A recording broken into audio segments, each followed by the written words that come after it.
Good morning, students. Myself Seema Virmani. I am your English teacher. Today I will teach you English Reader lesson number 5, My Sweet Home. Let's start reading. Long, long ago, there was a great big banyan tree. It was the biggest tree in the forest. It was the home of many birds, animals, and insects. एक बहुत समय पहले की बात है, एक बहुत बड़ा बैंयन यानी कि बरगद का पेड़ था और वो इतना बड़ा था, जंगल में वो सबसे बड़ा था और उस पर बहुत सारे बर्ड्स, एनिमल्स और कीड़े मकोड़े, इंसेक्ट्स रहते थे. One day a man came along with a big axe in his hand. एक दिन एक आदमी वहां पर आया, उसके पास में एक बड़ी कुल्हाड़ी थी. What a huge tree, he said. If I cut it down and sell the wood, I shall get a lot of money. Then I can buy some land and build a house. Maybe I can keep some sheep and goats. उसने कहा कि कितना बड़ा tree है, अगर मैं इसको काटूंगा और इसकी लकड़ी बेचूंगा तो मुझे बहुत सारा पैसा मिलेगा, जिससे मैं बहुत सी जमीन खरीदूंगा और अपना एक घर बनाऊंगा और उसमें अपनी भेड़ें और बकरियां रखूंगा. All the animals heard this. They came out of their homes. वो सब जो जानवर उस पेड़ के ऊपर रहते थे, उन सब ने ये बात सुनी और वे अपने अपने घर में से बाहर आए. 4 little mice came out first and said, "Please do not cut down our tree." 4 छोटी छोटी चुईया उस पेड़ में से सबसे पहले बाहर आईं. उन्होंने कहा, कृपया ये पेड़ को मत काटिए. We live under its roots. हम इसकी जड़ों के, रूट्स मीन्स जड़ों के नीचे रहते हैं. It's our home. ये हमारा घर है. Some beetles and moths came up to the woodcutter. They said, "Please do not cut down our tree. We live in its barks. It is our home."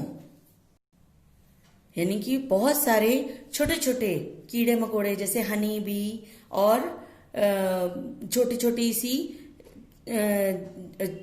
कीड़े, बहुत महीन महीन से कीड़े उस के अंदर से बाहर आए और उन सब ने भी मिलकर उस व्यक्ति से रिक्वेस्ट करी कि हमारे घर को ना तोड़ें. The beetles and moths were followed by a swarm of bees. जो they said, "Please do not cut down our trees. We live inside the trunk." यानी कि जो पेड़ की ट्रंक्स हैं उसके अंदर जो छोटे छोटे कीड़े रहते थे वो भी बाहर आ गए. और जैसे सिल्क का कीड़ा होता है जिसको हम बोलते हैं मॉथ्स, वो भी बाहर आया. उसने भी बोला कि हम इसके अंदर रहते हैं, कृपया इस पेड़ को ना काटें. Some monkeys bent from the branches. They said, "Please do not cut down our tree. We live on its branches." Finally, the birds flew down and said, "Please do not cut down our tree. We live among its leaves. Our nests are on its branches." "Shoo," said the man. "I do not have time to listen to you. Go away or you will get hurt." कुछ monkey जो कि ऊपर branches के ऊपर बैठे हुए थे वो भी फुदक कर नीचे आए.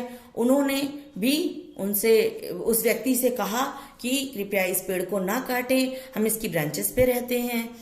चिड़िया उड़ के नीचे आई. उन्होंने कहा, इसमें हमारे छोटे छोटे घोंसले हैं, इसको मत काटो. लेकिन उस व्यक्ति ने उनकी बात नहीं सुनी और कहा, "शू, हटो, मेरे पास समय नहीं है कि मैं तुम्हारी बातें सुनूं। यहाँ से चले जाओ, मुझे तो इस पेड़ को काटना ही है। This made the animals very angry. उसके इस स्वभाव से सारे जानवरों को बहुत ही गुस्सा आ गया। The birds begin to peck at the man's head with their beaks. चिड़ियों ने अपनी चोंच से उस व्यक्ति के सिर पर चोंच मारनी शुरू कर दी। आउच, ही शाउटेड। आउच, वो चिल्लाया। यू आर हर्टिंग मी, तुम मुझे परेशान कर रही हो। The monkeys begin throwing stone at him. और बंदरों ने पत्थर उसके ऊपर फेंकने शुरू कर दिया। आउच, ही शाउटेड, वो चिल्लाया। यू आर हर्टिंग मी, तुम भी मुझे परेशान कर रहे हो। The bees and beetles begin to sting his hand and faces. और जो छोटी छोटी इंसेक्ट्स थे, जैसे चींटी थी छोटी सी, और बीज थे, वो मधुमक्खी थी, उन लोगों ने उसके हाथ पर काटना और फेस पर काटना शुरू कर दिया। The woodcutter was very frightened. Woodcutter बहुत ही डर गया। He ran away as fast as he could. वो जितनी तेजी से भाग सकता था वो वहां से भागकर चला गया। The little mice and moths could not do anything. छोटे छोटे चूहों ने और रेशम के कीड़े ने कुछ भी नहीं किया। दे थैंक्ड ऑल अदर क्रिएचर्स। उन्होंने सभी अपने जो उनके साथी उस पेड़ पर रहते थे सबका थैंक्स किया। All the creatures were happy. सभी लोग खुश होकर उस पेड़ पर रहने लगे। सो moral of the story is animals and insects need home to live, so we should plant more trees. Okay, thank you everyone. I hope that you understand the lesson, so you will do your work related to this lesson in your fair notebook. Okay, thank you everyone.